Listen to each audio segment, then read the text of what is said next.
नारायण नारायण नारायण नारायण। श्रीमद्भागवत दशम स्कंध अथ षट्चत्वारिंशोऽध्यायः 46वां अध्याय। उद्धव जी की ब्रज यात्रा। श्री सुखदेव जी कहते हैं, वृष्णीनां प्रवरो मंत्री कृष्णस्य दयितः सखा शिष्यो बृहस्पतेः साक्षात् उद्धवो बुद्धिसत्तमः। परीक्षित, उद्धव जी वृष्णि वंशियों में एक प्रधान पुरुष थे। वे साक्षात बृहस्पति जी के शिष्य और परम बुद्धिमान थे। उनकी महिमा के संबंध में उनसे बढ़कर और कौन सी बात कही जा सकती है कि वे भगवान श्री कृष्ण के प्यारे सखा तथा मंत्री भी थे।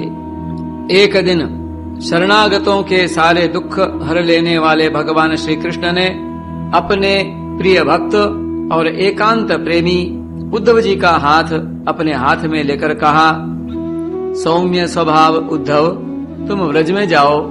वहाँ मेरे पिता माता नंद बाबा और यशोदा मैया हैं, उन्हें आनंदित करो। और गोपियाँ मेरे विरह की व्याधि से बहुत ही दुखी हो रही हैं, उन्हें मेरे संदेश सुनाकर उस वेदना से मुक्त करो। प्यारे उद्धव, गोपियों का मन नित्य निरंतर मुझ में ही लगा रहता है। उनके प्राण, उनका जीवन, उनका सर्वस्व मैं ही हूँ। ता मन मनस्का मत प्राणा मदर्थे त्यक्त देहि कहा। मेरे लिए उन्होंने अपने पति पुत्र आदि सभी सगे संबंधियों को छोड़ दिया है। उन्होंने बुद्धि से भी मुझी को अपना प्यारा, अपना प्रियतम नहीं अपना आत्मा मान रखा है। मेरा यह व्रत है कि जो लोग मेरे लिए लौकिक और पारलौकिक धर्मों को छोड़ देते हैं, उनका भरण पोषण मैं स्वयं करता हूँ।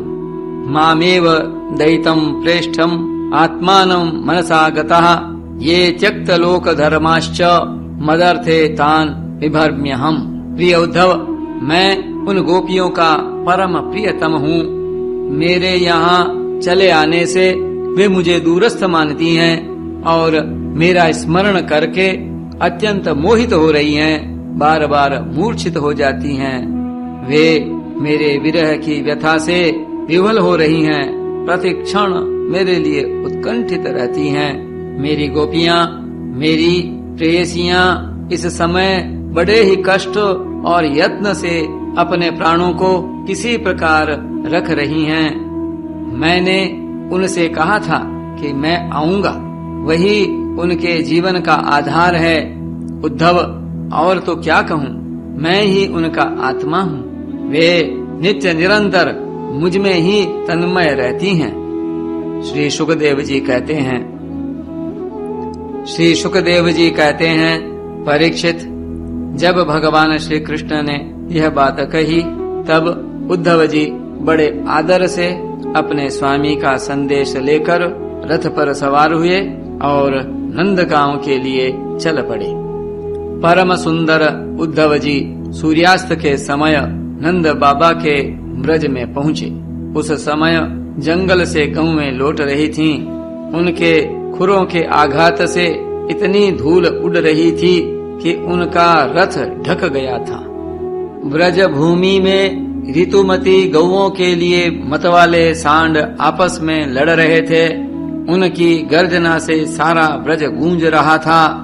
थोड़े दिनों की ब्याई हुई गौएं अपने थनों के भारी भार से दबी होने पर भी अपने अपने बछड़ों की ओर दौड़ रही थीं। सफेद रंग के बछड़े इधर उधर उछल कूद मचाते हुए बहुत ही भले मालूम होते थे।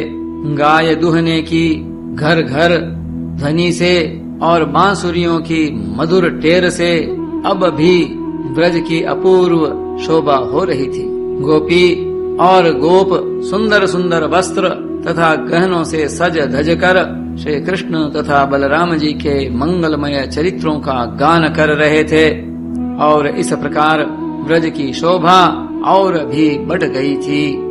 गोपों के घरों में अग्नि, सूर्य, अतिथि, गौ, ब्राह्मण और देवता पितरों की पूजा की हुई थी।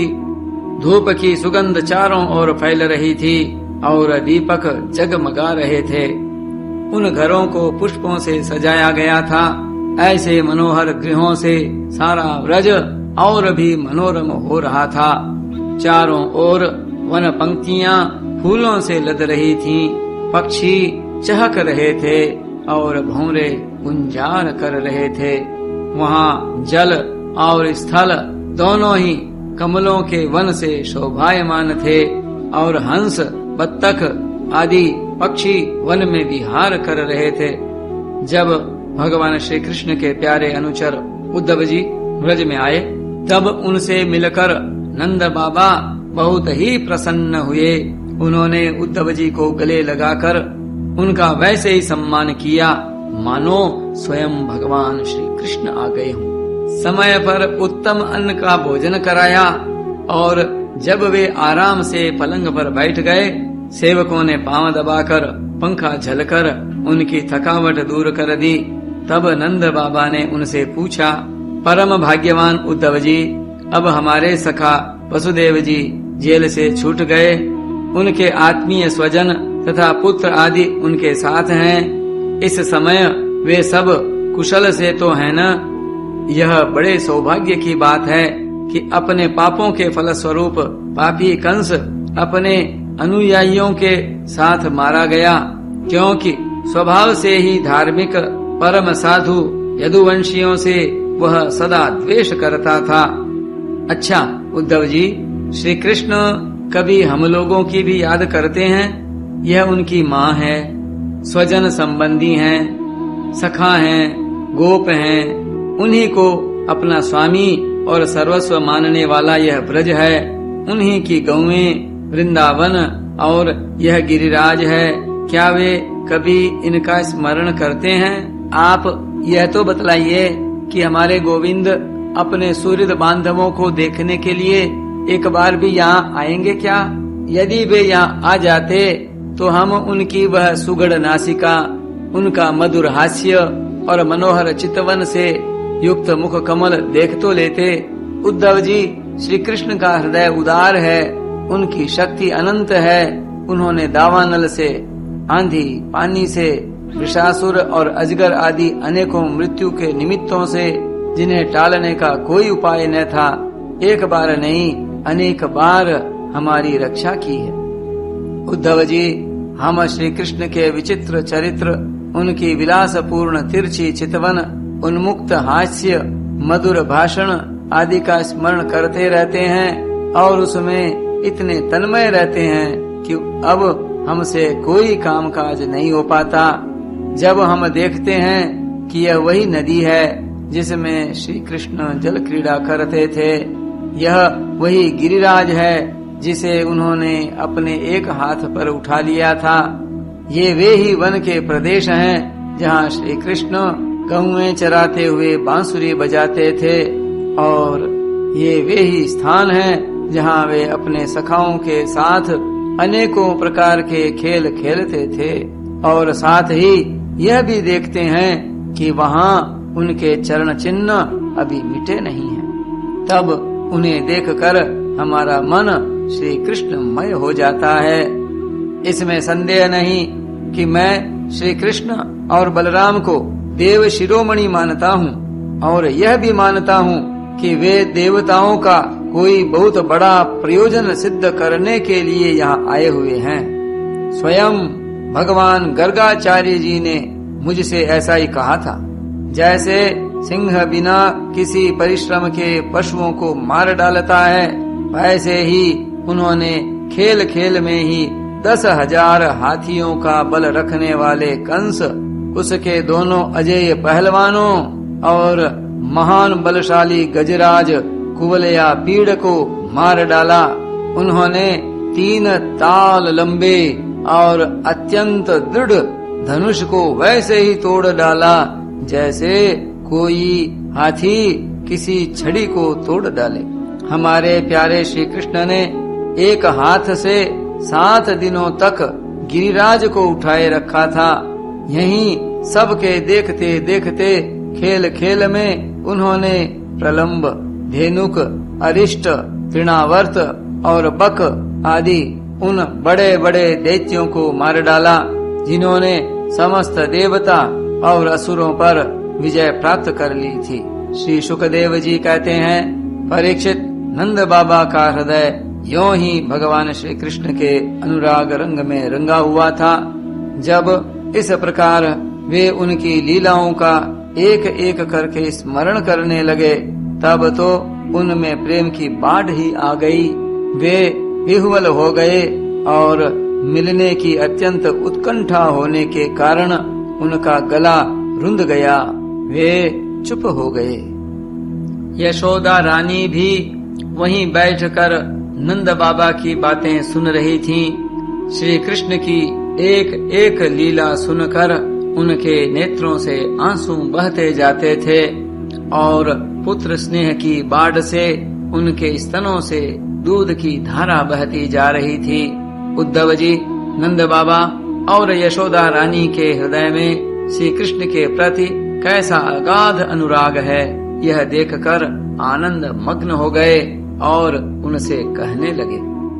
उद्धव जी ने कहा, हे मानद, इसमें संदेह नहीं कि आप दोनों समस्त शरीरधारियों में अत्यंत भाग्यवान हैं, सराहना करने योग्य हैं, क्योंकि जो सारे चराचर जगत के बनाने वाले और उसे ज्ञान देने वाले नारायण हैं, उनके प्रति आपके हृदय में ऐसा वात्सल्य स्नेह पुत्र भाव है। बलराम और श्री कृष्ण पुराण पुरुष हैं। वे सारे संसार के उपादान कारण और निमित्त कारण भी हैं। भगवान श्री कृष्ण पुरुष हैं तो बलराम जी प्रधान प्रकृति। ये ही दोनों समस्त शरीरों में प्रविष्ट होकर उन्हें जीवन दान देते हैं और उनमें उनसे अत्यंत विलक्षण जो ज्ञान स्वरूप जीव है उसका नियमन करते हैं। जो जीव मृत्यु के समय अपने शुद्ध मन को एक क्षण के लिए भी उनमें लगा देता है, वह समस्त कर्म वासनाओं को धो बहाता है और शीघ्र ही सूर्य के समान तेजस्वी तथा ब्रह्ममय होकर परम गति को प्राप्त होता है। यस्मिन् जनः प्राण वियोग काले क्षणं समावेश्य मनो विशुद्धम् निर्हृत्य कर्माशयमाशु याति पराम गतिम ब्रह्ममयोर्कवर्णः। वे भगवान ही जो सबके आत्मा और परम कारण हैं, भक्तों की अभिलाषा पूर्ण करने और पृथ्वी का भार उतारने के लिए मनुष्य का सा शरीर ग्रहण करके प्रकट हुए हैं, उनके प्रति आप दोनों का ऐसा सुदृढ़ वात्सल्य भाव है। फिर महात्माओं, आप दोनों के लिए अब कौन सा शुभ कर्म करना शेष रह जाता है। भक्त वत्सल यदुवंश शिरोमणि भगवान श्री कृष्ण थोड़े ही दिनों में ब्रज में आएंगे और आप दोनों को अपने माँ बाप को आनंदित करेंगे। जिस समय उन्होंने समस्त यदुवंशियों के द्रोही कंस को रंगभूमि में मार डाला और आपके पास आकर कहा कि मैं ब्रज में आऊंगा, उस कथन को वे सत्य करेंगे। नंद बाबा और माता यशोदा जी, आप दोनों परम भाग्यशाली हैं, खेद न करें। आप श्री कृष्ण को अपने पास ही देखेंगे, क्योंकि जैसे काष्ठ में अग्नि सदा ही व्यापक रूप से रहती है, वैसे ही वे समस्त प्राणियों के हृदय में सर्वदा विराजमान रहते हैं। एक शरीर के प्रति अभिमान न होने के कारण न तो कोई उनका प्रिय है और न तो अप्रिय। वे सब में और सब के प्रति समान हैं, इसलिए उनकी दृष्टि में न तो कोई उत्तम है और न तो अधम। यहाँ तक कि विषमता का भाव रखने वाला भी उनके लिए विषम नहीं है। न तो उनकी कोई माता है और न पिता, न पत्नी है और न तो पुत्र आदि, न अपना है और न तो पराया, न देह है और न तो जन्म ही।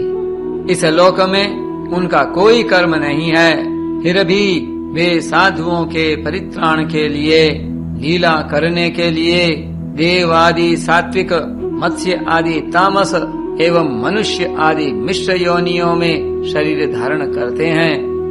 भगवान अजन्मा हैं, उनमें प्राकृत सत्व रज आदि में से एक भी गुण नहीं है। इस प्रकार इन गुणों से अतीत होने पर भी लीला के लिए खेल खेल में वे सत्व रज और तम इन तीनों गुणों को स्वीकार कर लेते हैं और उनके द्वारा जगत की रचना, पालन और संहार करते हैं। जब बच्चे घुमरी परेता खेलने लगते हैं या मनुष्य वेग से चक्कर लगाने लगते हैं, तब उन्हें सारी पृथ्वी घूमती हुई जान पड़ती है। वैसे ही वास्तव में सब कुछ करने वाला चित्त ही है, परंतु उस चित्त में अहम बुद्धि हो जाने के कारण भ्रमवश उसे आत्मा अपना मैं समझ लेने के कारण जीव अपने को कर्ता समझने लगता है। भगवान श्री कृष्ण केवल आप दोनों के ही पुत्र नहीं हैं, वे समस्त प्राणियों के आत्मा, पुत्र, पिता, माता और स्वामी भी हैं। सर्वेषाम् आत्मजो हि आत्मा पिता माता स ईश्वरः। बाबा, जो कुछ देखा या सुना जाता है वह चाहे भूत से संबंध रखता हो, वर्तमान से अथवा भविष्य से, स्थावर हो या जंगम हो, महान हो अथवा अल्प हो, ऐसी कोई वस्तु ही नहीं है जो भगवान श्री कृष्ण से पृथक हो। बाबा, श्री कृष्ण के अतिरिक्त ऐसी कोई वस्तु नहीं है जिसे वस्तु कह सकें। वास्तव में सब वे ही हैं, वे ही परमार्थ सत्य हैं। स एव सर्वम परमार्थ भूतः। परीक्षित, भगवान श्री कृष्ण के सखा उद्धव और नंद बाबा इसी प्रकार आपस में बात करते रहे और वह रात बीत गई। कुछ रात शेष रहने पर गोपियां उठीं। दीपक जलाकर उन्होंने घर की देहलियों पर वास्तुदेव का पूजन किया, अपने घरों को झाड़ बुहार कर साफ किया और फिर दही मथने लगीं। गोपियों की कलाइयों में कंगन शोभायमान हो रहे थे। रस्सी खींचते समय वे बहुत भली मालूम हो रही थीं। उनके नितंब, स्तन और गले के हार हिल रहे थे। कानों के कुंडल हिल हिल कर उनके कुमकुम मंडित कपोलों की लालिमा बढ़ा रहे थे। उनके आभूषणों की मणियां दीपक की ज्योति से और भी जगमगा रही थीं और इस प्रकार वे अत्यंत शोभा से संपन्न होकर दही मथ रही थीं। उस समय गोपियां कमल नयन भगवान श्री कृष्ण के मंगलमय चरित्रों का गान कर रही थीं। उनका वह संगीत दही मथने की ध्वनि से मिलकर और भी अद्भुत हो गया तथा स्वर्ग लोक तक जा पहुंचा, जिसकी स्वर लहरी सब ओर फैलकर दिशाओं का अमंगल मिटा देती है। जब भगवान भुवन भास्कर का उदय हुआ, तब प्रजांगनाओं ने देखा कि नंद बाबा के दरवाजे पर एक सोने का रथ खड़ा है। वे एक दूसरे से पूछने लगीं, यह किसका रथ है? किसी गोपी ने कहा, कंस का प्रयोजन सिद्ध करने वाला अक्रूर ही तो कहीं फिर नहीं आ गया है, जो कमल नयन प्यारे श्याम सुंदर को यहाँ से मथुरा ले गया था। किसी दूसरी गोपी ने कहा, क्या अब वह हमें ले जाकर अपने मरे हुए स्वामी कंस का पिंडदान करेगा? अब यहाँ उसके आने का और क्या प्रयोजन हो सकता है? ब्रजवासिनी स्त्रियां इसी प्रकार आपस में बातचीत कर रही थीं कि उसी समय नित्य कर्म से निवृत्त होकर उद्धव जी आ पहुंचे। नारायण नारायण नारायण।